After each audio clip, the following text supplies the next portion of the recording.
నమస్కారం. Welcome to 1TV news.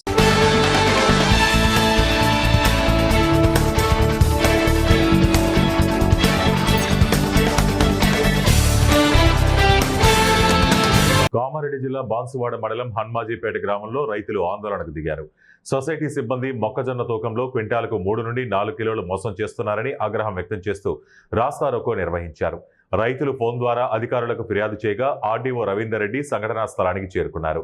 సొసైటీకి చెందిన కాంటాకు ప్రైవేటు కింటాకు కిలోన్నర నుండి 2 కిలోల వ్యత్యాసం కనిపించిందని, కిలోన్నర నుండి 2 కిలోలు ఎక్కువ తూకం చేసినట్లు ప్రాథమికంగా తేలిందని, తూకం తనిఖీ అధికారులను పిలిచి నిర్ధారణ చేసి సిబ్బందిపై చర్యలు తీసుకుంటామని ఆర్డీఓ రవీందర్ రెడ్డి హామీ ఇవ్వడంతో రైతులు ఆందోళన విరమించారు. గ్రామంలో బాన్సువాడ మండలంలోని హన్మాజీపేట గ్రామంలో మొక్కజొన్న కొనుగోలు కేంద్రాల్లో తూకంలో తేడా ఉంది, దీనివల్ల రైతులు నష్టపోతున్నారని సమాచారం ఇవ్వడంతో నేను మా సిబ్బందితో పాటు ఇక్కడ రావడం జరిగింది. ఇందులో సొసైటీ ద్వారా ఈ కొనుగోలు కేంద్రాలు సొసైటీ ద్వారా కొనుగోలు చేస్తున్నారు. అయితే వీళ్ళు ఉపయోగించినటువంటి మిషన్లు అయితే ఉన్నాయో ఆ మిషన్లో వాస్తవానికి రూల్ ప్రకారము 51 కిలో 100 గ్రాములు మాత్రమే వీళ్ళు దొరకాల్సి ఉంటుంది. కానీ ఈ ఉన్నటువంటి 2 మిషన్లో కూడా తేడా వస్తుంది.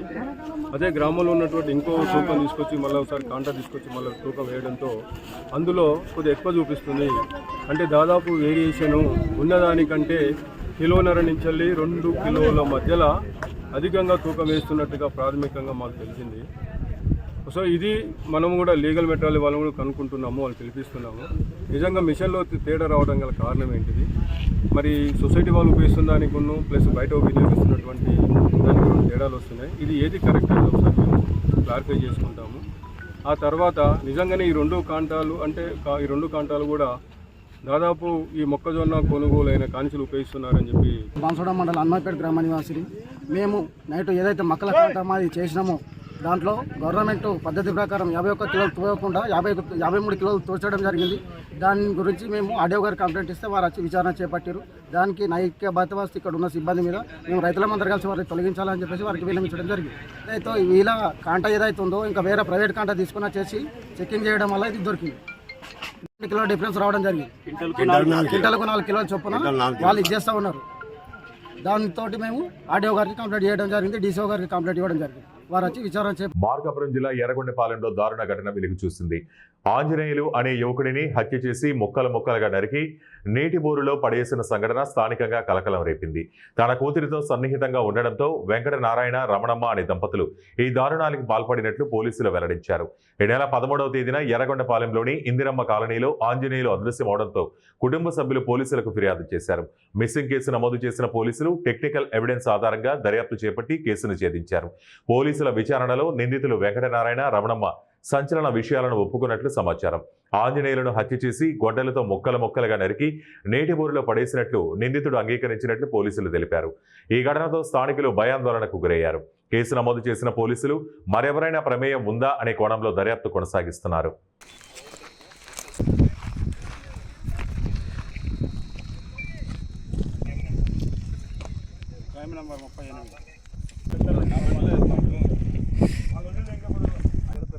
మేము కాదులే కానీ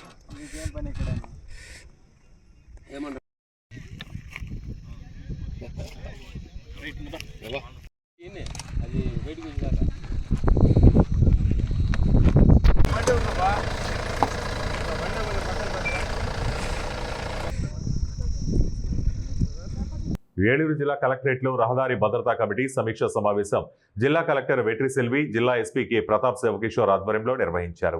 ఈ సందర్భంగా రోడ్డు ప్రమాదాల నివారణ లక్ష్యంగా ట్రాఫిక్ నిబంధనలు పాటిస్తూ సురక్షితంగా ఇళ్లకు చేరుకుందామనే నినాదంతో ముందుకు సాగాలని తెలిపారు.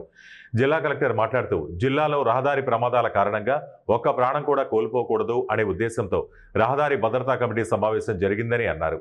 జిల్లా ఎస్పీ మాట్లాడుతూ జాతీయ రహదారిపై ప్రమాదాలు జరిగే బ్లాక్ స్పాట్స్ వద్ద సెక్షన్ చర్యలు చేపట్టాలని, అదేవిధంగా ప్రమాదాలకు కారణమవుతున్న అనధికార కట్టడాలు, ఆక్రమణలను వెంటనే తొలగించాలని సిబ్బందిని ఆదేశించారు. బస్సులు, లారీల ఫిట్నెస్ ను కఠినంగా పరిశీలించాలని తెలిపారు. ఫిట్నెస్ లేని వాహనాలను సీజ్ చేసి యజమానులపై క్రిమినల్ కేసులు పెట్టాలని ఆదేశించారు. డ్రంక్ అండ్ డ్రైవ్, మితిమీరిన వేగం, సెల్ ఫోన్ డ్రైవింగ్, ట్రిపుల్ రైడింగ్లపై పటిష్టమైన నిఘా ఉంచాలని అధికారులను సూచించారు. ఈ సమావేశంలో Eluru DSP Shravan Kumar, SB inspector Malleswara Rao పాల్గొన్నారు. ఈ బస్ స్టాండ్ వచ్చేసరికి మెయిన్ ప్రాబ్లం వచ్చేసరికి మీడియం కటింగ్ అనేది వెంటనే వితిన్ 40 మీటర్స్ లో మన ఇంటర్సెక్షన్ కి వితిన్ 40 మీటర్స్ లో ఉంది. అది గైడెన్స్ ప్రకారం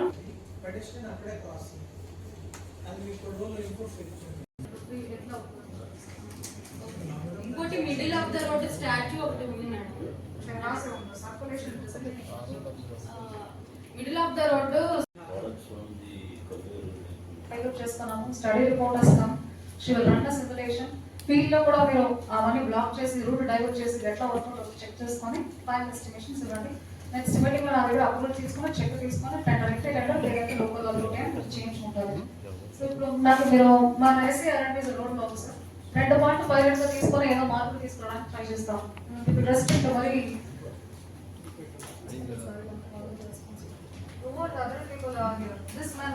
ప్రెజెంటేషన్ రన్ చేయండి. 2 పాయింట్లకు మీరు సిమ్యులేషన్ చేసి ఇప్పుడు is actually working discuss with SC R&B.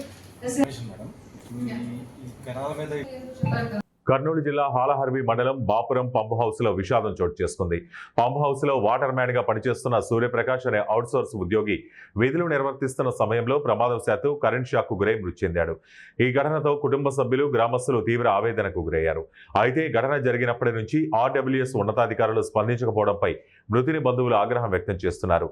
మృతిని కుటుంబానికి న్యాయం చేయాలని, బాధ్యులపై చర్యలు తీసుకోవాలని డిమాండ్ చేస్తూ ఆలూరు చెక్పోస్టు సర్కిల్లో రోడ్డుపై బైఠాయింపు నిర్వహించారు. బంధువులు గ్రామస్తులు రోడ్డుపై ఆందోళనకు దిగడంతో భారీగా వాహనాలు నిలిచిపోయాయి. రాకపోకలకు తీవ్ర అంతరాయం ఏర్పడింది. సంఘటనా స్థలానికి చేరుకున్న పోలీసులు పరిస్థితిని అదుపులోకి తీసుకురావడానికి ప్రయత్నిస్తున్నారు. మృతుని కుటుంబానికి ప్రభుత్వం తక్షణ ఆర్థిక సహాయం ప్రకటించి కుటుంబ సభ్యుల ఒకరికి ఉద్యోగం ఇవ్వాలని బంధువులు డిమాండ్ చేస్తున్నారు. న్యాయం జరిగేంత వరకు ఆందోళన విరమించేది లేదని వారు స్పష్టం చేశారు. మామూలు నెలకు 10,000 ఇస్తున్నారు. దాంట్లో గుళిమి పంపస్ ఏమో నీళ్ళు రాలేదని దాన్ని లోపల దిగినాడు. అది లోపల కరెంటు షాక్ కొట్టిందో ఏమైందో తెలియదు. ఒక 10 నిమిషాలు చూసిన ఏదో పిల్లోడు 4 నిమిషాలు ఆ చూసే లోపల రాకున్న దానికే పిల్లోడు బయటికి రాలని ఊర్లో బాపంలో కోడిపోయినాడు. ఇక పిల్లోడు లోపల పోయి బయటికి రాలేదని వచ్చి తీసే అలాగలా చూసినాము. ఎస్ఐ వాళ్ళందరూ కలబడి బయటికి తీసుకుని వచ్చి పోస్ట్ మార్టంకి ఆలూరు హాస్పిటల్కి తీసుకుని వచ్చి. ఏం పేరు ఆ పిల్లోని పేరు? సురేష్. ఏం కావాలి నీకే? ఏం కావాలి ఆ పిల్లోడు? నాకు తమ్ముని కొడుకు, నాకు కొడుకు వారి శాతం. పెళ్ళైందా? పెళ్ళయింది, ఇంకా పిల్లలు కాల. 25 వయసు. ఆర్టీసీ బస్టాండ్కు భూమి పూజ మరియు సాగర్ జలాలు ప్రజలకు అందే విధంగా కృషి చేసినందుకు రాష్ట్ర విద్యుత్ శాఖ మంత్రి చేతుల మీదుగా ప్రారంభిస్తున్నట్లు ఎర్రగొండపాలె టీడీపీ ఇన్ఛార్జ్ గూడూరి ఎరిక్షన్ బాబు తెలిపారు. పట్టణంలోని శ్రీ పూల సుబ్బయ్య వెలుగొండ ప్రాజెక్ట్ అతిథి గృహం నందు ఏర్పాటు చేసిన సమావేశంలో మాట్లాడుతూ గత 30 సంవత్సరాలుగా దోర్నాల మండల ప్రజలు సాగర్ జలాల కోసం ఎదురు చూశారని, ఎంతోమంది రాజకీయ నాయకులు వచ్చారు పోయారు కానీ పట్టించుకోలేదని, ప్రజల కోసం అధికారులతో పోరాడి ఎన్నోసార్లు తిరిగి దోర్నాలకు సాగర్ జలాలను రప్పించామని అన్నారు. గతంలో నాయకులు హామీలు ఇచ్చారు కానీ వాటి పూర్తిగా గాలికి వదిలేశారని తెలిపారు. రాష్ట్రంతో పాటు వివిధ రాష్ట్రాల నుంచి దోర్నాల మీదుగా శ్రీశైలం వెళ్లేందుకు అనేక రాష్ట్రాల నుంచి భక్తులు వస్తున్నారని, ఈ బస్టాండ్ కోసం అనేక సంవత్సరాల నుంచి నాయకులు హామీలు ఇచ్చారని పట్టించుకోలేదని అన్నారు. చేతుల మీదుగా శంకుస్థాపన కార్యక్రమం జరుగుతూ ఉంది. అదేవిధంగా ఎన్నో ఏళ్లుగా దోర్నాల పట్టణానికి దూపాడు నుంచి సాగర్ నీళ్లు సప్లై ఇచ్చే దాంట్లో భాగంగా రేపు దోర్నాల్లో సాగర్ నీటిని కూడా విడుదల చేసే సందర్భంగా ప్రీతమ మంత్రివర్యులు శ్రీ గొట్టిపాటి రవికుమార్ గారు, అదేవిధంగా ప్రకాశం జిల్లా తెలుగుదేశం పార్టీ అధ్యక్షులు గౌరవనీయులు కనిగిరి శాసనసభ్యులు శ్రీ ముక్కు నరసింహారెడ్డి గారు, మార్కాపురం శాసనసభ్యులు శ్రీ కందుల నారాయణ రెడ్డి గారు, గిద్దలూరు శాసనసభ్యులు గౌరవనీయులు శ్రీ ముత్తుమల అశోకరెడ్డి గారు, ఆర్టీసీ జోనల్ చైర్మన్ అందరూ కలిసి రేపు ఉదయం 8 గంటలకి మంచి దోర్నాల పట్టణంలో తెలుగుదేశం, జనసేన, బీజేపీ కూటమి ప్రభుత్వ ఆధ్వర్యంలో రేపు బ్రహ్మాండంగా ఈ కార్యక్రమాలు నిర్వహించుకుంటా ఉన్నాం. దాని తర్వాత చిన్నగుడిపాడులో ఎస్సీ కుటుంబాలకి సూర్యఘర్ ఉచితంగా సోలార్ కరెంట్ ఇచ్చేటటువంటి కార్యక్రమాన్ని కూడా ప్రారంభోత్సవం చేసుకుంటూ పోతా ఉన్నాం. అదేవిధంగా పుల్లచెరువు మండలం ఐటీవరం గ్రామంలో విద్యుత్ సబ్స్టేషన్ ప్రారంభోత్సవ కార్యక్రమాన్ని కూడా చేసుకోబోతా ఉన్నాం. ఎందుకంటే ఇది ఒక ప్రత్యేకమైనటువంటి కార్యక్రమం. దోర్నాల్లో ఎన్నో ఏళ్లుగా శ్రీశైలానికి ముఖద్వారంగా ఉన్నటువంటి ఒక గ్రామం దోర్నాల. ఇక్కడి నుంచి వేలాదిగా ప్రయాణికులు నిత్యం శ్రీశైలానికి వెళ్ళేటటువంటి పరిస్థితి ఉంది. కానీ ఎక్కడా కూడా దోర్నాల పట్టణంలో కానీ వారు ప్రయాణికులకి సౌకర్యవంతమైనటువంటి ఒక బస్ స్టాండ్ కానీ వాళ్ళు కనీసం నిలబడేదానికి స్థానం లేకపోవటం మా దురదృష్టం. అందుకనే ప్రీతమ ముఖ్యమంత్రి నారా చంద్రబాబు నాయుడు గారి యొక్క ఆశీస్సులతోటి మేమందరం ఈ ఆర్టీసీ బస్ స్టాండ్ శంకుస్థాపన కార్యక్రమంలో ఉత్సాహంగా పాల్గొనబోతా ఉన్నాం. ప్రజలందరూ కూడా దోర్నాల మండలంలో ఎప్పుడెప్పుడనే ఎదురు చూస్తున్నటువంటి ఒక కార్యక్రమం. దీనికి గతంలో అనేక రకాలుగా ఆర్టీసీ బస్ స్టాండు ఉద్యమ నిర్మాణాలు కూడా జరిగినాయి. ఆ ఉద్యమకారులు కూడా ఎన్నో ఏళ్లుగా దీనికోసం పోరాటాలు చేసినటువంటి పరిస్థితి కూడా గతంలో ఉంది. వారి యొక్క సహాయ సహకారాలతోటి, వారి యొక్క అండదండలతోటి, ప్రజల యొక్క అండదండలతోటి ఈ కార్యక్రమాన్ని దిగ్విజయంగా చేయబోతా ఉన్నాం. కాబట్టి తప్పనిసరిగా ఈ కార్యక్రమానికి దోర్నాల మండలంలో ఉన్నటువంటి ప్రతి గ్రామం నుంచి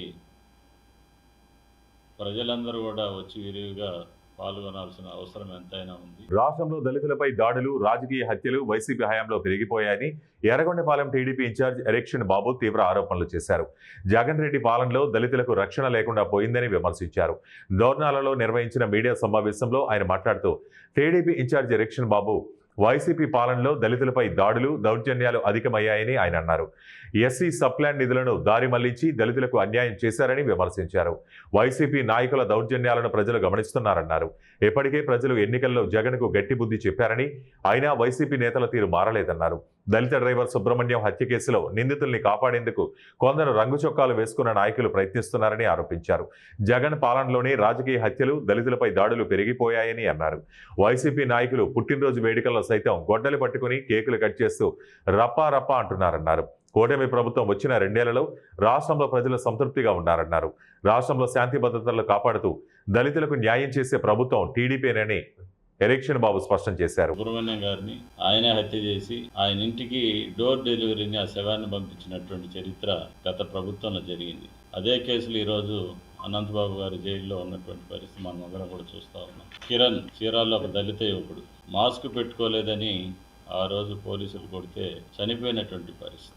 విక్రమ్ అనే ఒక దళిత యువకుడు మాచర్లో తెలుగుదేశం పార్టీ ఏజెంట్ కూర్చున్నాడని ప్రభుత్వం వైసీపీ అధికారంలోకి వచ్చిన తర్వాత అతను ఎక్కడికో హైదరాబాద్ వెళ్ళిపోతే ఇక్కడ కేసు పెట్టి హైదరాబాద్ నుంచి మార్గ మధ్యంలో పోలీస్ స్టేషన్కి రమ్మని పిలిచినప్పుడు పోలీస్ స్టేషన్కి వస్తుంటే హత్య చేసినటువంటి పరిస్థితి. అదేవిధంగా ఒక దళిత బాలిక 15 సంవత్సరాల అమ్మాయి రాజమండ్రిలో సామూహికంగా మానభంగం చేసి పోలీస్ స్టేషన్ ముందు పడేసి వెళ్ళిపోతే కనీసం చర్యలు తీసుకునే పరిస్థితి. అదేవిధంగా ఇసుక దందా చేస్తున్నామని వరకుమార్, దళిత యువకుడు వరకుమార్ ప్రశ్నించినందుకు ఆయన గుండు కొట్టించి పోలీస్ స్టేషన్లో అవమానించినటువంటి పరిస్థితి. ఈ మధ్యకాలంలో మనం చూసాం. ఎంపీడీఓ అతను జవహర్ బాబు మండలాధ్యక్షుడు ఎంపీపీ ఆఫీసు స్థలం ఏమంటే ఎంపీపీని అడిగి ఇస్తామని అన్నందుకు అతన్ని నానా ఇబ్బందులు పెట్టి కాళ్ళతో తన్ని చిత్రహింసలు పెట్టినటువంటి పరిస్థితి.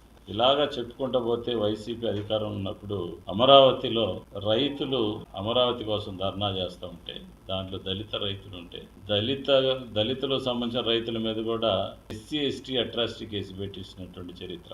అదేవిధంగా కడప జిల్లాలో ఆమె పులివెందుల కడప జిల్లాలోనే ఒక మహిళ ఆమెని హత్య చేసి మానభంగం చేసి చంపేస్తే కనీసం ఆ రోజు ఆమెను పట్టించుకునే పరిస్థితి లేదు. ఇలాగ చెప్పుకుంటా పోతే అనేక రకాలైనటువంటి కార్యక్రమాలు వైసీపీ అధికారం ఉన్నప్పుడు జరిగినాయి. ఈ రోజు కూడా వాళ్ళే అధికారంలో ఉన్నట్టు దాడులు, దళితుల మీద దాడులు చేస్తున్నటువంటి పరిస్థితి. గత ప్రభుత్వంలో ఎస్సీ ఎస్టీ సప్లానికి సంబంధించినటువంటి దగ్గర 33,000 కోట్ల రూపాయలు దారి మళ్లించి దళితుల అభివృద్ధిని కాలు రాసినటువంటి పరిస్థితి. కార్పొరేషన్స్ అన్నీ కూడా మూతపడిపోయినటువంటి పరిస్థితి. ఇలా చెప్పుకుంటా పోతే జగన్మోహన్ రెడ్డి ముఖ్యమంత్రి ఉన్నప్పుడు అనేక రకాలైనటువంటి దళిత వ్యతిరేక విధానాలు కొనసాగించి ఓట్లప్పుడేమో దళితులందరూ మా మేనమామలని తలంతా నిమిరి మూతి మీద ముద్దులు పెట్టి ఓట్లు వేయించుకొని ముఖ్యమంత్రి అయిన తర్వాత వారి యొక్క సంక్షేమాన్ని కానీ అభివృద్ధిని కానీ విస్మరించి పరిపాలించిన పరిస్థితుల్లో మనం అందరం కూడా కానీ వాళ్ళలో ఇంకా మార్పు రానటువంటి పరిస్థితి. ఇంకా అధికారంలో ఉన్నట్టు, ఇంకా వాళ్ళే ముఖ్యమంత్రిగా ఉన్నట్లు సమాజం పట్ల కనీసమైనటువంటి గౌరవం లేకుండా మరి వారు చేస్తున్నటువంటి చేష్టలన్నీ కూడా దయచేసి వాళ్ళందరూ కూడా మానుకోవాలా. ఇప్పుడు కూటమి ప్రభుత్వం అధికారంలో ఉంది. ఇది పూర్తిగా ప్రజలకు బాధ్యతాయుతంగా పనిచేసేటటువంటి ప్రభుత్వం. గ్రామాల అభివృద్ధి, ప్రజల యొక్క సంక్షేమాన్ని ప్రధాన ఎజెండాగా తీసుకొని ఈరోజు ఈ రాష్ట్రంలో కూటమి ప్రభుత్వం పరిపాలిస్తూ ఉంది. ఎక్కడ కూడా ఈ ప్రభుత్వంలో, మా ప్రభుత్వంలో హత్యలు లేవు, ఆత్మహత్యలు లేవు, దాడులు లేవు. దళితులు కానీ ప్రజలందరూ కూడా చాలా క్షేమంగా ఉన్నారు. మేము ఎక్కడ కూడా ఇలాంటి కార్యక్రమాలను ప్రోత్సహించట్లేదు. అందుకని అధికారంలో లేకపోయినా అధికారం ఉన్నట్టుగా భావించి లేస్తే బర్త్డేలకు కూడా గొడ్డలు తీసుకొని కేక్ కటింగ్ చేస్తాం. అదేమంటే రఫాని కుతికలు నరుగుతామంటున్నాం. అధికారంలో కూటమి ప్రభుత్వం ఉంది, పాడిస్తున్నారు, నరుగుతామంటున్నారు, చంపేస్తామంటున్నారు, అందరి పేర్లు గుర్తుపెట్టుకుంటామంటున్నారు. ఇంకా 3 సంవత్సరాలు అధికారం కూటమి ప్రభుత్వం ఉంది. ఇలాంటి చేష్ట వల్లనే ప్రజలందరూ కూడా ప్రతిపక్ష హోదా లేకుండా కూడా 11 సీట్లుగా పరిమితం చేసినటువంటి సందర్భం మీరందరూ. ఇవే ఇప్పటివరకు ఉన్న బులెటిన్ అప్డేట్స్. మరిన్ని అప్డేట్స్ కోసం చూస్తూనే ఉండండి 1 టీవీ న్యూస్.